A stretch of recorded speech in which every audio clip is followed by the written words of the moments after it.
Hi everyone, how are you? So now today topic what we are going to discuss, that is the overcorrection. That is a part of the psychology. Overcorrection.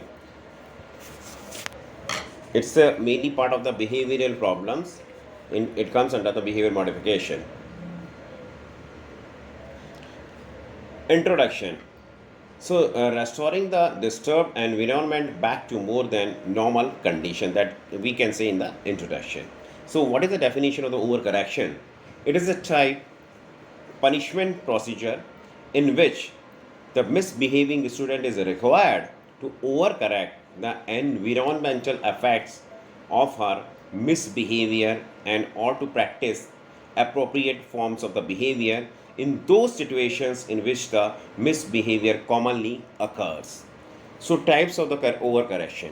There are mainly three types: restitution or the simple correction, restitutional overcorrection, and the positive practice. The first one is the restitution or the simple correction. It refers to a procedure that requires an individual to return the environment to its state prior to behavior that changed the environment, according to Azrin and the Basalt, 1980, I think 81, I'm not sure. For example, asking a child who spills a glass of milk, excuse me, glass of milk to clean up the spill, whether the child spilled the milk deliberately or by accident. Constitutional overcorrection. As a step beyond simple correction of the environment, contingent and inappropriate behavior, the child is not only required to perform restitution but to restore the situation to state improved from that which existed before the disruption, according to the Fox and the Azrin, 1973. For example, we can say like that: if a child passes urine in the room, he would be required to not only clean the dirty but also mop the entire area of the floor in the room. Now the steps of the restitution overcorrection. Identify the specific and the gender disturbances created by misbehavior. Next, identify the behavior needed to vastly improve the consequences of the disturbances. Next, require the individual to perform these corrective actions whenever the misbehavior occurs. Now we'll talk about the guidelines or the characteristics, or we can say the conditions for the overcorrection. So what will be the conditions? The response required of the child should be directly related to the child's misbehavior. First one is that. The next one, should be instituted immediately following the misbehavior.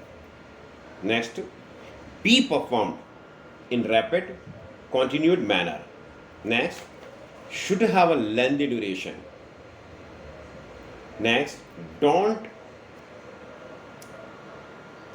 don't give lecture with the child when the child is restoring the damage done by him or her.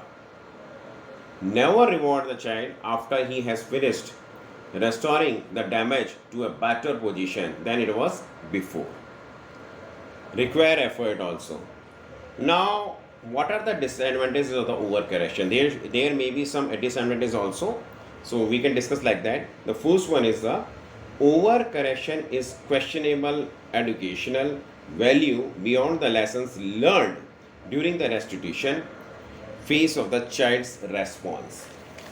The next is the overcorrection places a great deal of attention on a child's inappropriate rather than appropriate behavior. Next one is that may be difficult or impossible to force a child to perform an overcorrection procedure. The next, it may require a caregiver to use physical force. Next, forcing the child perform overcorrection may provide the child with opportunity for the inappropriate intention. Now, what are the limitations of the overcorrection? The technique of overcorrection is useful only in the children who can follow simple instruction. So, example of the overcorrection program. in all the instances where the student's his behavior result in an environmental disruption, first we can say iske venging, the behavior involves pika. The next is stripping, that is a public disrobing. When clothes are removed, has to wear more clothes what she wore before.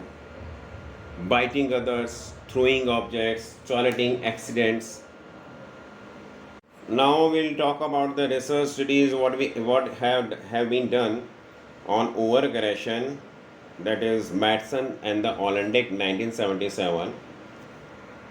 In the studies of the overcorrection, they say that the technique appears to hold a great deal of the promise, but for instance, it is not always clear when and how much restitution is necessary.